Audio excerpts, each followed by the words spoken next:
You found it. Your home for the best content on your favorite team, the Fighting Tigers of LSU.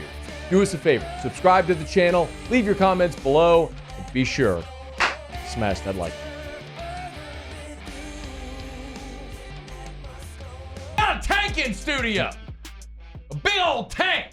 No, not the military tank. Jacobian Guillory, LSU senior defensive lineman, good enough to open the show with us here in studio, here 1 week away from Thanksgiving. How are you, dude? Doing good. Trying to get out this boot. Man, I hear you, dude. First of all, thank you for coming in. I know we've been planning it, coming over the injury. I'm glad to have you in studio. Let's just start, man. Let's update everybody on how you're doing physically. We know the Achilles injury there in the Nichols game in week 2. Catch us up to speed, man. How are you?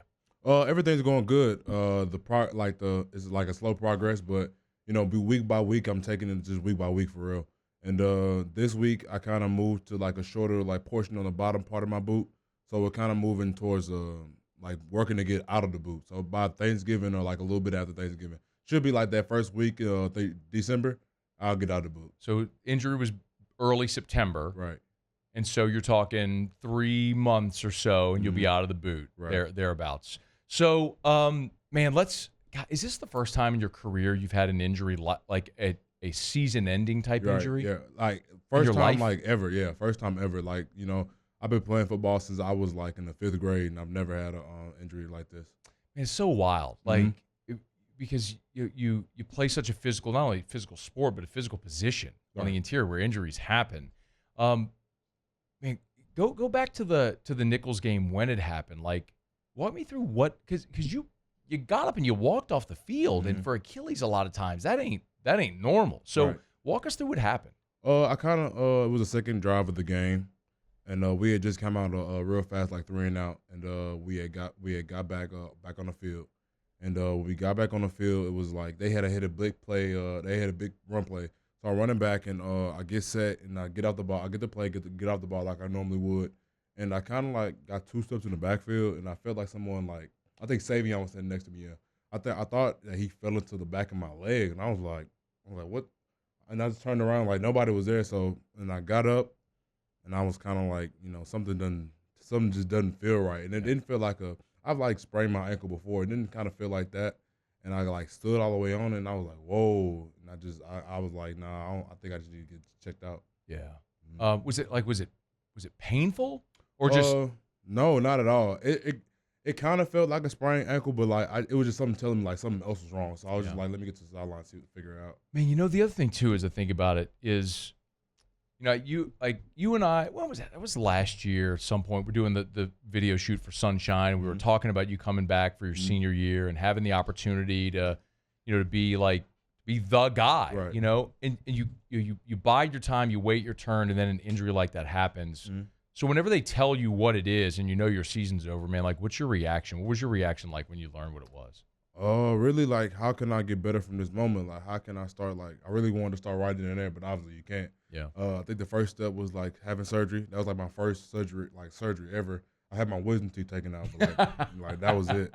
So me too, bro. Whatever they gave me for the wisdom teeth, that was some good stuff, man. Yeah. Whatever it was. So I guess the first step was having surgery, and that was pretty quick. That happened I had surgery that Tuesday, and so the rehab process, I was in the bed for a long time, and just getting a chance to rehab, and once I got a chance to go up to the facility and actively rehab, it was a lot better. So it's just been a step-by-step process every week to week, just week to week. What's it been like watching the team and not being able to play? It hurts my heart because I know that not only do I go out there and play for myself and my family, everything that I have going, but I also go out there and play for the man, for the man next to me, and they know that's how I attack the game. Every week to week, I play for the man next to me because I know if I'm fighting just as hard as he's fighting, we're gonna win this game. So I know Gio was really hurt. Jalen, all the D line were hurt. You know what I mean? So getting the chance to see their leader go down, but not be out. I'm around in the building.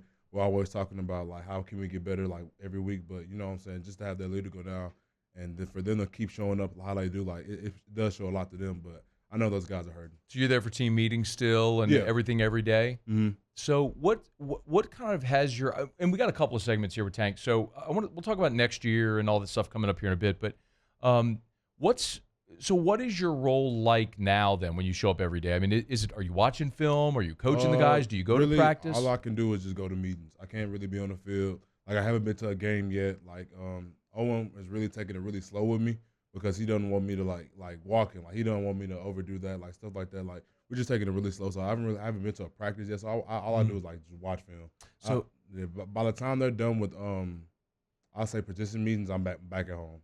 So they don't want you at practice because they don't want you doing anything physical? Not necessarily that. Just like, you know, how we're on the sidelines, anything can happen. Yeah. You know, someone can run into you, anything. Like, yeah. And then, like, I tried to, like, when they were warming up for one Friday, I tried to, like, just be around and, like, just high five everybody, and I was damn near fell off my scooter. So, yeah. You got one of those, you're not on a scooter now, which is great. No, but just, you were before. Yeah.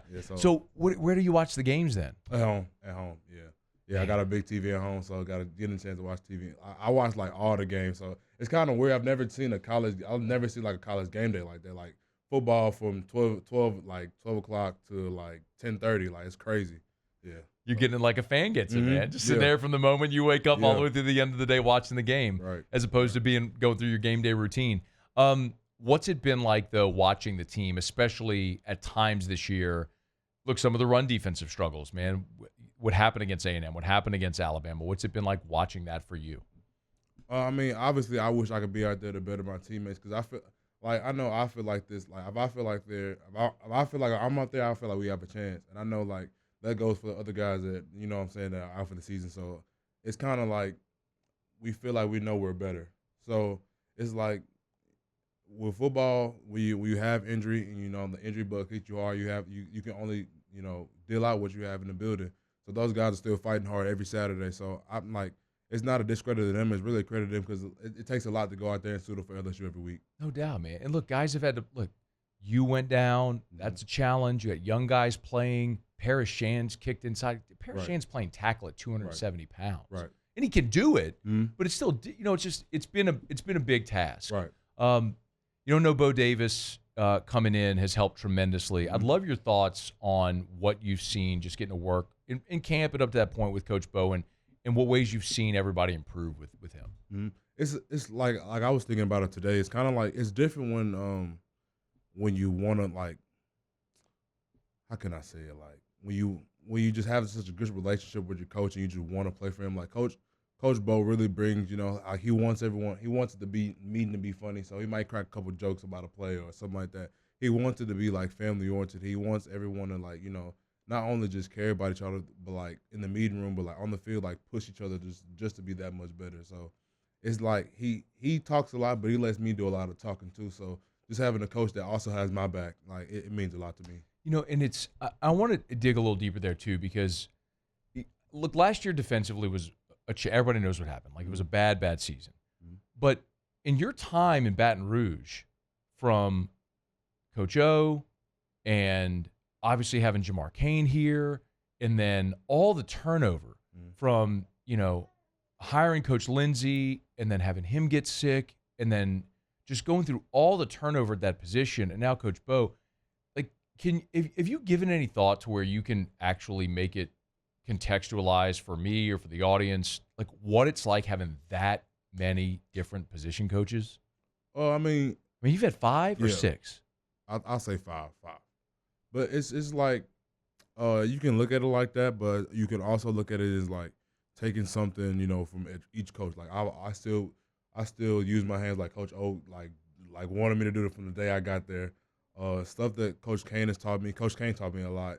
Coach, and I was so grateful that I got a chance to be coached by Coach Pete Jenkins last year. Like things that the coaches have taught me, I've always just stay true to it. Like just keep like working on the little things, like the things that they tell me. So I mean, you can look at it like as it being stressful and all of that, but you can also look at it as a positive, and like just trying to find the positive side of things. Like it's been a stressful couple of years, you know what I mean? Yeah. Especially from the time since I got here to now, but I mean, just trying to see the positive side of all that. You know what I'm saying? Just taking everything, something from every single coach that you've been coached from. Dude, I mean, you've seen, because you came in 20. Yeah. So the COVID year. I mean, the COVID year to a coaching change to all the different, to multiple coordinators, the 5 different defensive line coaches. That's not even counting. I'm blanking. Tank in spring. Coach G. We had Coach G that spring, and then was Coach Janzik for a while. Yeah. And then Coach Pete Carroll. I said Coach Pete Carroll. Yeah. Coach Pete Jenkins. Pete Jenkins. Yeah. I mean, it was just like you've seen a lot, man. Right. You've seen more than most college students do Right. over the time in your 5 years. But you're gonna have a 6th. So let's talk a little bit about your decision to come back for a 6th year. Yeah, you're coming off an injury, but you could have gone pro, and you made the decision to come back for another year. Why? I think I just, like I said, like unfinished business. You know, I had my sights set so big this season, and like just to see all that go down week 2, like I don't think like not only just like my family, but me most importantly, like I just couldn't let it be like that. You know what I mean? Like I really wanted to end off my time at LSU really well, and I really want to stick by that and stand by that. So have you graduated yet? Mm-hmm. So you graduated? Are you working on second degree? Well, so with the recovery we have going on right now, I asked to get my master's, and they were like it was gonna be too much because like it's like right now with the recovery, like it's not really like that long, but like once we start getting to like when I'm out of the boot, it's gonna get tough. Yeah. So you'll come back for one more season. We were talking off air a little bit about NIL, like so Tank and I met last year doing a photo shoot for Sunshine John Deere. So that's one of the NIL deals you've done. Like, how much of that, or does that weigh into a decision at all? NIL, revenue share, all that stuff. Because I mean, look, you got a son now, you got family. Like, you're able to make a, I guess you could say a living, but you're able to support a family with NIL and with rev share. Right. Like the people at John Deere, like Grace is always taking care of me. Yeah. Like not only like NIL wise, but just being so genuine as a person from the day I met her. Yeah. And like when the day she met me, like she literally knew nothing about me. She didn't know how I was gonna ask, but like ever since the day we met, we just taken off, and I'm so grateful for what Sunshine's done for me. And not only with me, but my family also, because they've done so much. Like even like all our baby showers we have for them, like they've been to all of them. Like they've done so much for us. Did Baby Tank get a baby tractor? Yeah, I bet so, man. I bet they did have a baby John Deere tractor for him. What about? And I know you also did deal with Our Moms as well. They got like the Tank Burger over there. Yeah. So we have like a sandwich going on over there, and like 10% of the revenue goes to Boys and Girls Club of Metro Louisiana. That's so cool, man. Like I know a lot of people like Tank. We talk about NIL, and for some fans, they get maybe off put with the dollars or whatever. Listen, I've always been like the most like pro NIL, pro portal, pro play. Like I'm probably an extremist in that. I know most people are probably somewhere around the middle of it, but like those are examples of like how could anybody not be in favor of that? You know what I mean? It's such a good thing to see it done that way. And the other thing too is revenue sharing. And you were telling me, like, walk me through a little bit about your understanding of how that's going to work and how that all is playing out. So like when we talked about it, I just know like the bigger schools are going to get, like the athletes are going to get usually more money.